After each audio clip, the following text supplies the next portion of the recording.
Welcome back for another video. Transfer plans and an early look at my team selection for Gameweek. What have we learned from the last Gameweek that we can take forward of our teams? Let's start off with Bournemouth, and Semenyo's crazy form continues. After his third double-digit return of the season, an 18-pointer as well, his biggest score of the season. That's 6 goals and 3 assists. 9 returns in 7 games, exactly 4.0 expected goal involvement, so quite some overperformance to have 9 returns from 4 XGI. I mean, Kluivert's goal, in fairness, was an absolute weldy, hit that from way outside the box, and that would have been really low expected assist there for the Semenyo assist. But anyway, Bournemouth are enjoying their best ever start to Premier League season. Friday night, they were second place in the table. Since the start of May, Semenyo has been involved in more goals than any player in the Premier League. I mean, how's that for a stat? 8 goals, 4 assists since then. Top in the league, ahead of the likes of Salah and Haaland. Senesi's 100% streak of DEFCON finally come to an end, though he is still a league leader in terms of DEFCONs per 90, which is a very important metric for us this season. If a defender hypothetically gets 9, 9, 20 and 20 DEFCONs, then they've only got it in 2 or 4 games, but that's far better underlying numbers than a defender that hits it 10 DCs 4 times, if that makes sense. Mukiele's 12.6 DCs per 90, second best in the league. Anderson's 11.57, third best per 90. By the way, tomorrow is your last chance to get free FPL Focal app premium membership. I'll put the link in the description, which is fpl.page/redeem/free. That gives you a full month free, so that's all the way until Gameweek 10 or so. And if you decide you don't like it or you don't think it's useful, then feel free to cancel as well. We're adding new features all the time, and the latest is presets, which is what you see here. There's a DEFCONs preset for defenders and mids, which is, I think, a game changer. It's just plug and play data, no messing about. So yeah, it's the FPL Focal app or fpl.page from your browser, both work. And even if you do cancel, I can guarantee that you'll enjoy a good month or so playing around with the toys. Arsenal 2, West Ham 0. Big relief for those of us on Arsenal defence, doubled up in many cases, myself included. It was Timber that won the penalty for the assist there, and it was Saka, not Gyokeres, that took it. That's 100 goal involvements for Saka on his 200th Arsenal appearance. Was that a potential factor though with the penalty is the question, or is Saka the undisputed pen taker now? 100 goal involvements in 200 is a really nice balanced number in fairness, and of course 200 appearances is a big milestone, so maybe that was a factor, maybe not. Is that copium as a Gyokeres owner? I mean, of course Gyokeres did take one previously, but Saka wasn't on the pitch. I think he was injured at the time. So yeah, now some people are looking at the Gyokeres to Saka switch. Is that the right thing to do? I've actually been impressed by Gyokeres overall, which is maybe a hot take. I know he's not finding the back of the net, but he's been tireless, he works really hard, drags defenders away to create spaces, which of course does benefit Saka, I should point out. Last season there was a lot of Saka 1v2 moments, but less so this season. But it seems like watching some games, Saka's not quite sure what to do when he's got 1v1s, because he's so used to having to take 2 on and pass backwards. But yeah, Gyokeres' underlying numbers have been good as well. If you put the penalty aside and just look at non-penalty XGI, 2.68 ranks 4th among forwards behind Haaland, Mateta and Wood. Wood's a non-option really in FPL now, so he's 3rd among the viable picks. And Gyokeres to Saka does require 2 transfers minimum, so I don't think it's a straightforward one, and maybe a little bit reactionary after that penalty goal for Saka. I don't hate it, and of course it does depend on which midfielder you're replacing there. Maybe you've got one that you're not keen on, so it might make some sense. Ndiaye's got City away, Grealish is ineligible to play against City. Maybe you've got Wirtz still, Bruno, etc. I think it's going to be a really popular switch. I'm not sold on it just yet for my team, but I will show you my team in a minute and where I'm at on that one. Liverpool have just conceded injury time winning goals in consecutive Premier League games, and that's just the second time that reigning champions have done that from the 90th minute onwards in a season, after Arsenal back in 2004. Caicedo with a rocket goal. Only Semenyo's got more points among midfielders. Who saw that coming? We knew he was going to be great for DEFCONs, but that's also 3 goals he scored. As many goals as his last 3 seasons combined. So his attacking data must be unbelievably better.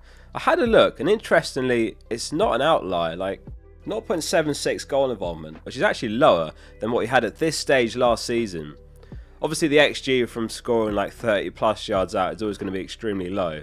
But yeah, that all aside, he is a defensive contributions beast as well, so he is a great pick. 13.71 per 90 is more than any midfielder. Another Salah blank in that game. That's 34 points after 7 games. And that's the lowest points tally Salah has ever had at this stage in his Liverpool career. It was Isak that got the assist, Gakpo goal, and then Esteval clinching the late winner, assisted by Gyokeres. João Pedro is becoming an increasing concern. Over his last 4 games, he's taken just 2 shots. Neither of those were on target. No big chances created, just 0.08 expected assists. He's just not a proper number 9. His best role is clearly playing behind the striker, and evidently it's not as simple as, oh, Delap's injured for ages, he's nailed so he's a must-have.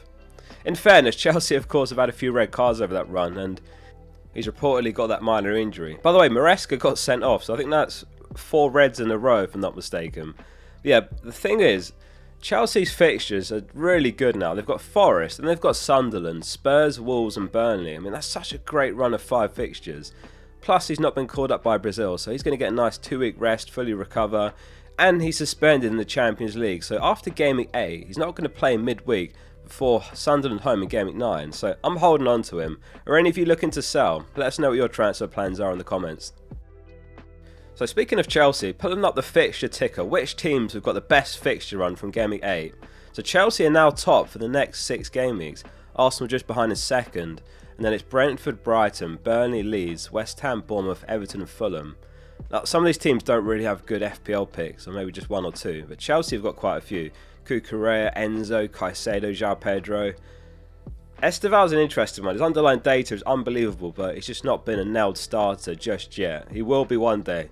Arsenal, there's Raya, Gabriel, Timbers, Saliba, Rice, Eze. Eze especially if Ødegaard's knee injury is a bad one. He did have to go off. By the way, that was the 3rd game in a row that Ødegaard's gone off before 45 minutes, and that's the first time in Premier League history. So yeah, I think Eze's an interesting one, especially if Ødegaard's knee injury ends up a bad one, but hopefully not. And then of course there's Saka and Gyokeres at Arsenal. Brentford and Brighton, I guess it's just Thiago and Minte possibly.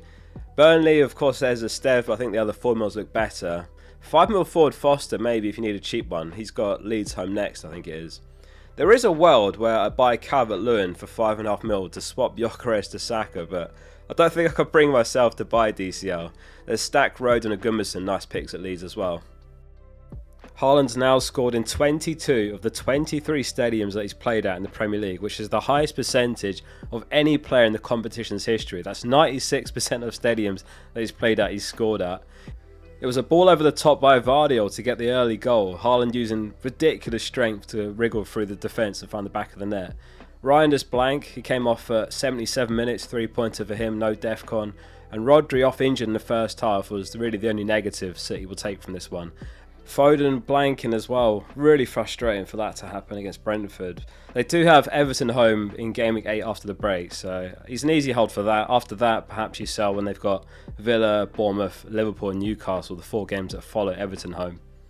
In other news, Bruno blanked again for United as they beat Sunderland 2-0. He was on 11 out of 12 defcons as well, agonisingly close. And then after an update the next day, he dropped down to 9, so he was never close to getting defcon in the end. And Dyer scored from the penalty spot against Palace, and despite getting booked, he managed to clinch a bonus point, or as it stands at the time of recording, tied for 1 bonus. Grealish got the win of that game, so he got the 3 bonus 10-pointer.